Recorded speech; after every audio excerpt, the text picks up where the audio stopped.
नमस्कार, आप देख रहे हैं पीएसएन मीडिया। मैं प्रमोद कुमार सक्सेना। हाल में ही उत्तर प्रदेश सरकार ने जनसंख्या नियंत्रण के लिए 2 बच्चों की नीति का मसौदा तैयार किया है। राज्य के विधि विभाग ने इस मसौदा का नामकरण Uttar Pradesh population control stabilization and welfare bill दिया है। इस लेख का उद्देश्य इस मसौदे का विस्तृत विवरण प्रस्तुत करना नहीं है, लेकिन संक्षेप में यह जानना आवश्यक है कि बिल के मसौदे के अनुसार इस जनसंख्या नीति को पालन करने वालों की अतिरिक्त सुविधाएं देने का प्रस्ताव है। 2 से ज्यादा बच्चे पैदा करने वाले लोगों की सरकार कल्याणकारी योजनाओं से वंचित होना पड़ेगा और स्थानीय निकायों के चुनाव लड़ने के लिए अयोग्य करार दिए जाएंगे। जनसंख्या नियंत्रण के इस मसौदे को लेकर पूरे देश में चर्चा है। एक तबके का मानना है कि उत्तर प्रदेश सरकार की यह पहल बहुत ही सराहनीय है। स्वयं राज्य के मुख्यमंत्री योगी आदित्यनाथ का मानना है कि समुन्नत समाज की स्थापना के लिए जनसंख्या नियंत्रण प्राथमिक शर्त है। केशव प्रसाद मौर्य, जो राज्य के उप मुख्यमंत्री हैं, उनका मत है कि इस नीति का मकसद यह है कि राज्य उत्तर प्रदेश की सर्वांगीण विकास हो।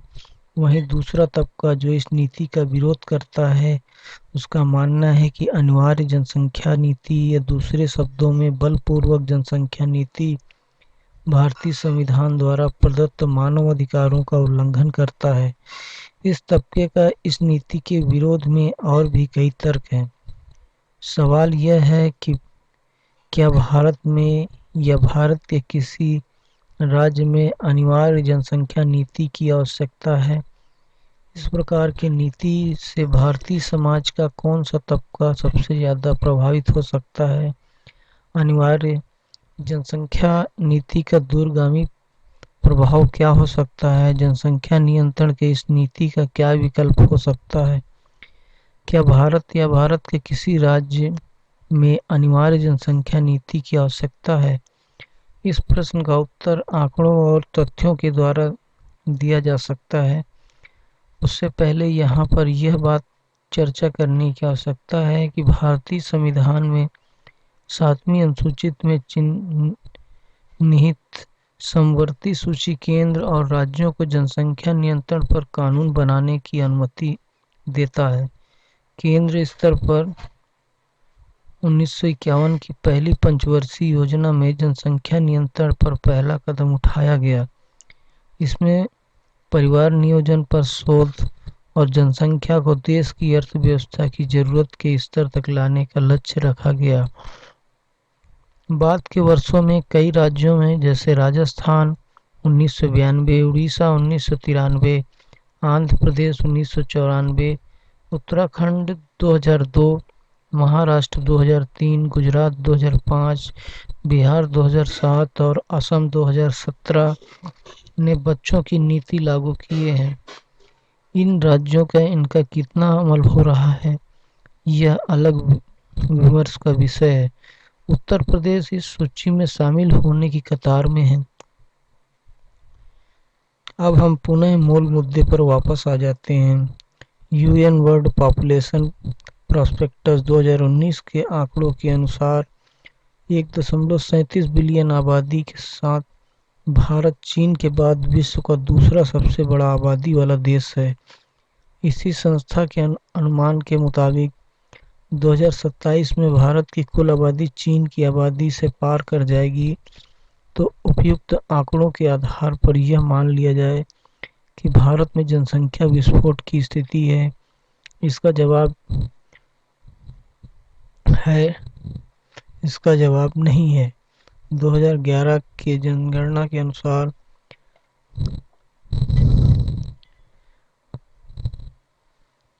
10 की जनगणना वृद्धि में उल्लेखनीय गिरावट दर्ज की गई है। 1991 से 2001 के बीच 10 की जनगणना वृद्धि 21.5% थी, जो 2001 से 2011 के बीच कम होकर 17.7% रह गई। दूसरी ओर कुल प्रजनन दर किसी महिला के प्रजनन काल में में उसके द्वारा कुल जीवित जन्मे बच्चों की संख्या में भी कमी आई है। राष्ट्रीय परिवार स्वास्थ्य सर्वेक्षण 2015-16 के आंकड़ों के अनुसार 1992-93 राष्ट्रीय परिवार स्वास्थ्य सर्वेक्षण में कुल प्रजनन दर 3.4 था, जो 2015-16 के राष्ट्रीय परिवार स्वास्थ्य सर्वेक्षण में कम होकर 2.2% हो गया। राष्ट्रीय परिवार स्वास्थ्य सर्वेक्षण 2019-20 के हालिया प्रकाशित रिपोर्ट के अनुसार 17 राज्यों में से 14 राज्यों में कुल मिलाकर प्रजनन दर 2.1 या इससे कम है।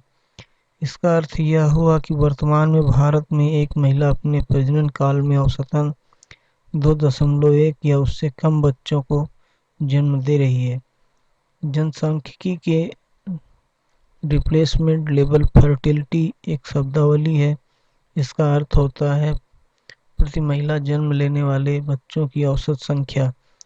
जिस दर पर किसी देश या प्रदेश की जनसंख्या एक पीढ़ी से दूसरी पीढ़ी को बिल्कुल खुद बदल लेती है, इसे सरल शब्दों में इस प्रकार समझा जा सकता है कि किसी क्षेत्र विशेष में 100 पेड़ काटे गए और बदले में उसी क्षेत्र में विशेष 100 पेड़ लगा दिए गए।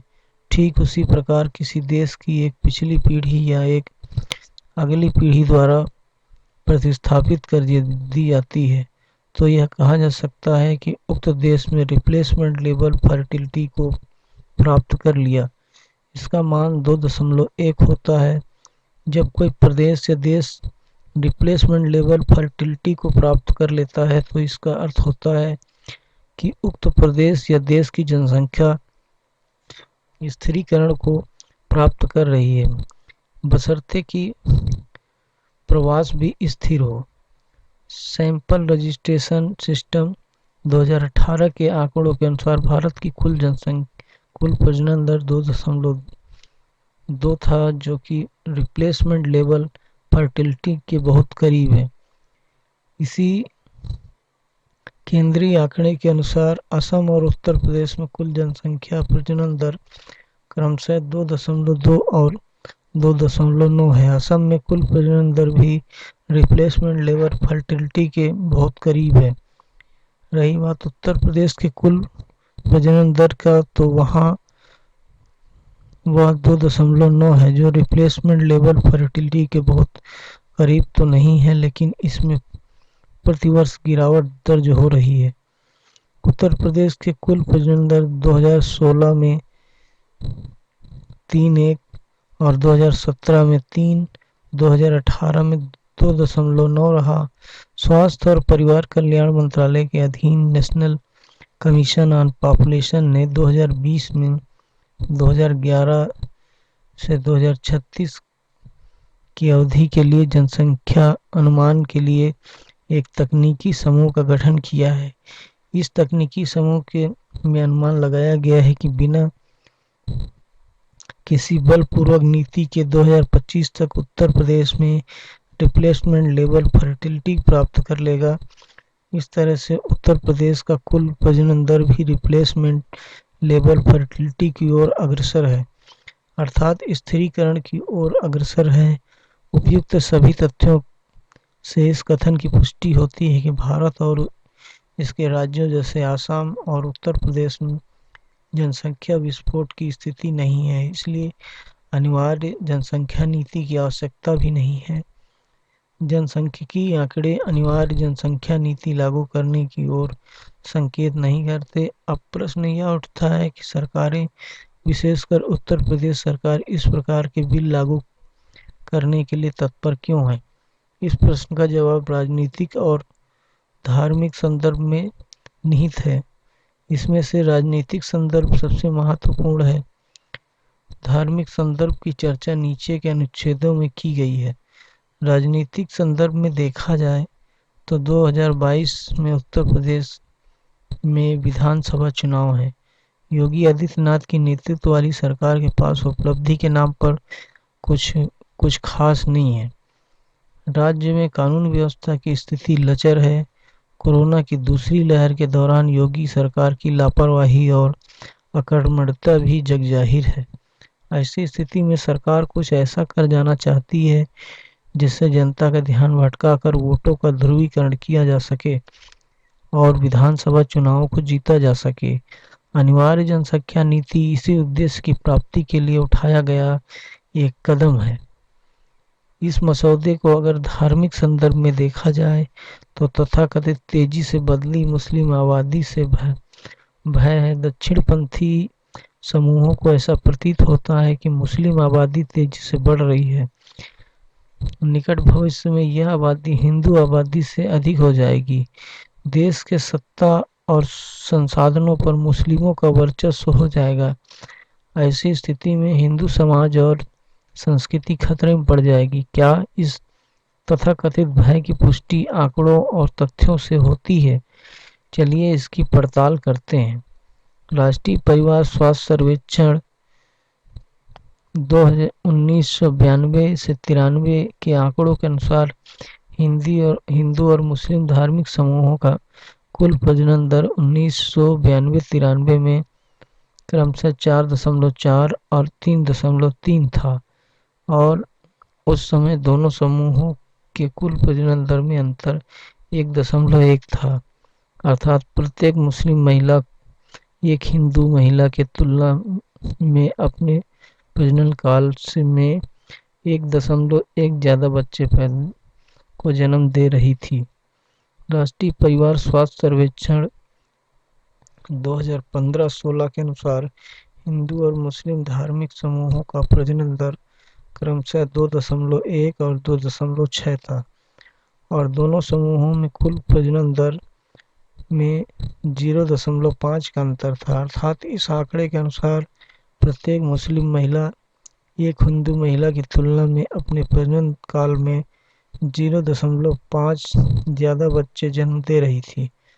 जनगणना 2011 और 1991 का आंकड़ा का विश्लेषण करने पर एक दिलचस्प तस्वीर उभर कर आती है। जनगणना दशक 1991 और 2001 के बीच हिंदू और मुस्लिम समूहों का वार्षिक जनसंख्या वृद्धि दर क्रमशः 1.8% और 2.6% रहा। जनगणना दशक 2001 और 2011 के बीच हिंदू और मुस्लिम धार्मिक समूहों का वार्षिक जनसंख्या वृद्धि दर घटकर क्रमशः 1.55% और 2.2% हो गया। लाइव मिनट 13 जून 2018 के अनुमान के मुताबिक यदि जनसंख्या वृद्धि दर इसी तरह से गिरावट दीर्घावधि तक बनी रही तो दोनों समूहों हिंदू और मुस्लिमों की अधिकतम जनसंख्या 2061 में प्राप्त होगी। उस समय हिंदू और मुस्लिम की जनसंख्या भारत की कुल जनसंख्या के क्रमशः 81.06% और 16.59% होगी। जब मुस्लिम जनसंख्या चोटी पर होगी उस समय भी प्रत्येक 5 भारतीय में से 4 हिंदू होंगे। विख्यात जनसंख्या विशेषज्ञ पीएन मारी भट्ट के एक अनुमान के अनुसार मुस्लिम समूह 2031 में डिप्लेसमेंट लेवल फर्टिलिटी प्राप्त कर लेगा और उसकी आबादी 2101 में स्थिरीकरण को प्राप्त कर लेगी।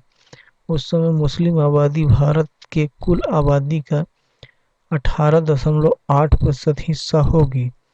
उपयुक्त आंकड़ों और तथ्यों से इस कथन की पुष्टि नहीं होती कि भविष्य में मुस्लिम आबादी हिंदू आबादी से अधिक हो जाएगी। इस प्रकार बातें अफवाह और आधारहीन हैं।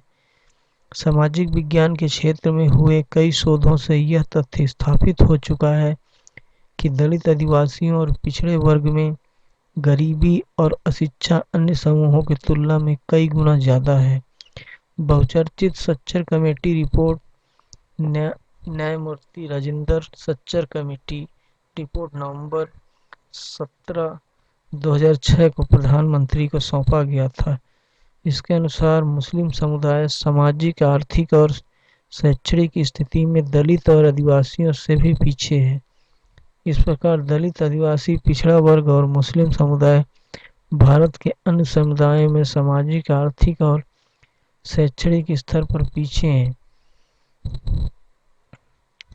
जुंगहो किम 2016 के एक शोध के अनुसार शिक्षित महिलाओं और उनके प्रजनन में नकारात्मक संबंध होता है। आमतौर पर शिक्षित महिलाएं अशिक्षित महिलाओं की तुलना में कम बच्चों को जन्म देती हैं। शिक्षित महिलाओं को अशिक्षित महिलाओं की तुलना में परिवार के आकार के बारे में बेहतर जानकारी होती है। दलित, आदिवासी और मुस्लिम समुदाय में शिक्षा का स्तर कम होने के कारण परिवार नियोजन के विभिन्न आयामों की या तो कम जानकारी होती है या जानकारी होती ही नहीं है। जो महिलाएं स्कूल नहीं जा पाती या कम वर्षों तक ही स्कूल जा पाती हैं, उनकी शादी जल्दी हो जाती है, उसके लिए प्रजनन अवधि लंबी होती है, वे तुलनात्मक रूप से ज़्यादा बच्चों को जन्म देती हैं। राष्ट्रीय परिवार स्वास्थ्य सर्वेक्षण 2015-16 के आंकड़ों के अनुसार अनुसूचित जनजाति, अनुसूचित जाति, पिछड़ा वर्ग और ऊंची जाति की कुल जनसंख्या कुल प्रजनन दर क्रमशः 2.48, 2.26, 2.22 और 1.93 रहा है। ऐसी स्थिति में अनिवार्य जनसंख्या नीति, दो बच्चों की नीति से तत्काल नकारात्मक प्रभाव वंचित तबका, दलित, आदिवासी और पिछड़ा और मुसलमान पर ही पड़ेगा। ये तबका स्थानीय निकाय के चुनाव में भाग लेने से वंचित हो जाएगा, सरकार के सभी कल्याणकारी योजनाओं से भी वंचित हो जाएगा। जो सरकारी नौकरी में हैं वो पदोन्नति से वंचित हो जाएंगे। वंचित तबके का आर्थिक और राजनीतिक बहिष्कार हो जाएगा। अतः यह दो बच्चों की नीति का मसौदा जो आगे बिल का रूप धारण करेगा, दलित, आदिवासी, पिछड़ा और मुस्लिम समुदाय के लिए विनाशकारी साबित होगा। अनिवार्य जनसंख्या नीति, दो बच्चों की नीति अल्पावधि के लिए असरदार प्रतीत होगी, लेकिन दीर्घ अवधि में इसके दुष्प्रभाव असाधारण होंगे। पहला, महिलाओं के अधिकारों का उल्लंघन। भारत जैसे लोकतांत्रिक देश में प्रत्येक वयस्क महिला का अधिकार है कि वह तय करे कि उसको कितने बच्चों की जरूरत है। सरकार या किसी संस्था को यह तय करने का अधिकार नहीं है कि महिलाएं कितने बच्चे पैदा करेंगी। सरकार को यदि आंकड़ों और तथ्यों से ऐसा प्रतीत होता है कि जनसंख्या बेकाबू हो रही है, तो उसे जनसंख्या आगे बढ़ने के कारणों पर काम करने की जरूरत है, जैसे महिलाओं को शिक्षा के स्तर को बढ़ाना, परिवार नियोजन की जानकारी मुहैया कराना आदि। दूसरा, वैसे पुरुष को राजनीतिक लक्ष्य प्राप्त करना चाहते हैं, अर्थात किसी राजनीतिक पद के लिए चुनाव लड़ना चाहते हैं और उनके दो से ज़्यादा बच्चे हैं। ऐसी स्थिति में उनके पास अपनी पत्नियों को छोड़ने के अलावा कोई विकल्प नहीं है। तलाक का दर बढ़ेगा, परिवार टूटेगा, महिलाएं और बच्चे बेसहारा होंगे। निर्मला बुश 2005 एक वरिष्ठ प्रशासनिक सेवा अधिकारी के एक शोध का परिणाम कुछ ऐसा ही संकेत करता है। उन्होंने 5 राज्यों के अध्ययन किया जहां पर 2 बच्चों की नीति लागू है। उन्होंने पाया कि उन राज्यों में लिंग चयनात्मक गर्भपात में वृद्धि हुई। पुरुषों ने स्थानीय निकायों के चुनाव लड़ने के लिए अपनी पत्नियों को तलाक दे दिया। दंपतियों ने अयोग्य घोषित होने के दर से बच्चा पैदा करने के विचार को त्याग दिया। तीसरा, जनसांख्यिकी प्रभाव। 2011 की जनगणना के अनुसार भारत की कुल जनसंख्या का 59.4% जनसंख्या कार्यशील जनसंख्या 15 से 59 वर्ष आयु वर्ग है। भारत में कुल जनसंख्या का करीब 8% आबादी वरिष्ठ नागरिकों की है। इस प्रकार भारत विश्व के सबसे ज्यादा युवा आबादी वाला देश है। अनिवार्य जनसंख्या नीति लागू होने और अमल होने पर देश की युवा आबादी में तेजी से कमी आएगी और वरिष्ठ नागरिकों का अनुपात बढ़ेगा, अर्थात आश्रित जनसंख्या का अनुपात बढ़ेगा। इस प्रकार भारत जनसांख्यिकीय लाभांश से वंचित होगा। चौथा, लिंगानुपात का संतुलित होना। सामान्य तौर पर दक्षिणी एशिया में और विशेष तौर पर भारत में दंपतियों को पुत्री की अपेक्षा पुत्र की चाह ज्यादा होती है। इस कथन की पुष्टि पूर्व में किए गए कई शोधों से पता चलता है। मोनिका दास गुप्ता, जियांग झेगुआ, ली वोहुआ-जी, झेनझिंग,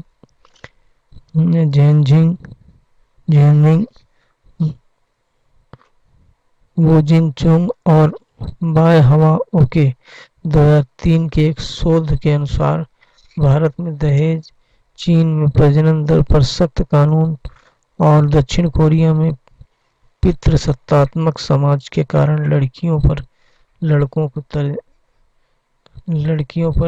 की तरजीह दी जाती है। मित्रा 2018 के शोध के अनुसार भारत में पुत्र की चाह सामान्य है, लेकिन सभी वर्गों में इसका चलन सामान्य रूप से नहीं है। शिक्षा, जानकारी और आर्थिक संसाधन के बदौलत आर्थिक रूप से संपन्न लोग पुत्र सहित छोटा परिवार के लिए लिंग चयनात्मक गर्भपात का सहारा लेते हैं, जबकि शिक्षा और संसाधन के अभाव वाले लोग ऐसा करने में असमर्थ होते हैं, जिसके कारण उनमें प्रजनन दर ज्यादा होती है। पहली परिघटना एक उदाहरण हरियाणा है। हरियाणा भारत के संपन्न राज्य में से एक है, लेकिन यहाँ शिशु 0 से 6 वर्ष लिंगानुपात देश में सबसे कम है। इस राज्य में प्रति 1000 पुरुष बच्चा पर 830 महिला बच्चा है। दूसरी परिघटना का एक उदाहरण बिहार है, जो एक गरीब राज्य है। यहाँ शिक्षा स्तर निचले पायदान पर है, फलस्वरूप इस राज्य में प्रजनन दर सबसे ज्यादा है। सामान्य तौर पर भारत में पुत्र प्राप्ति की नीति अमल होने पर ऐसा कर पाना संभव नहीं होगा। ऐसी स्थिति में लिंग चयनात्मक गर्भपात में बेइंतहा वृद्धि होगी। अब पहले से कई गुना बच्चियां गर्भ में मार दी जाएंगी। फलस्वरूप शिशु 0 से 6 वर्ष लिंगानुपात में असंतुलन होगा। इसका सीधा असर वयस्क लिंगानुपात पर पड़ेगा। वे हुआंग 2017 के अनुसार चीन में जन्म के समय कम लिंगानुपात के लिए एक बच्चा नीति जिम्मेदार है। इसमें कोई दो मत नहीं है कि भारत में 2 बच्चों की नीति अमल होने से जन्म के समय लिंगानुपात असंतुलित न हो। शिशु 0 से 6 वर्ष लिंगानुपात असंतुलित होना तय है। इससे वयस्क लिंगानुपात असंतुलित होगा। इसका दूरगामी प्रभाव यह होगा कि लड़कों को शादी के लिए लड़कियां नहीं मिलेंगी। सामाजिक बुराई जैसे बलात्कार का दर बढ़ेगा। असंतुलित लिंगानुपात के कारण विश्व बिरादरी में भारत का कद नीचा होगा। सतत विकास के लक्ष्य को ठेस पहुंचेगी। भारत के राज्य और विश्व के जिन देशों में प्रजनन दर पर काबू पाया गया है, उसमें अनिवार्य जनसंख्या नीति का योगदान अहम नहीं रहा है। चीन इसका एक अपवाद हो सकता है, लेकिन सामाजिक विज्ञानियों में चीन के एक बच्चा नीति से प्रजनन दर में कमी आने से के बिंदु पर मतों में भिन्नता है। इस कथन की पुष्टि कुछ शोधों से होती है।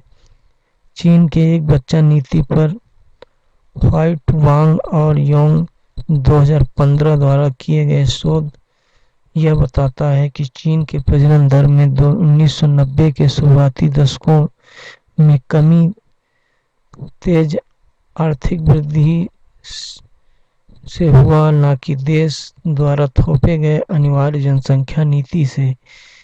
झांग जुनसेन 2017 का शोध भी इस बात की पुष्टि करता है। उनका शोध कहता है कि अनिवार्य जनसंख्या नीति ने कुछ हद तक प्रजनन दर कम करने का कारण बना, लेकिन दूसरे कारण उससे ज्यादा महत्वपूर्ण रहे। भारत के राज्य जैसे केरल और तमिलनाडु शिक्षा और स्वास्थ्य में निवेश करके प्रजनन दर में कमी लाने में सफल रहे। भारत में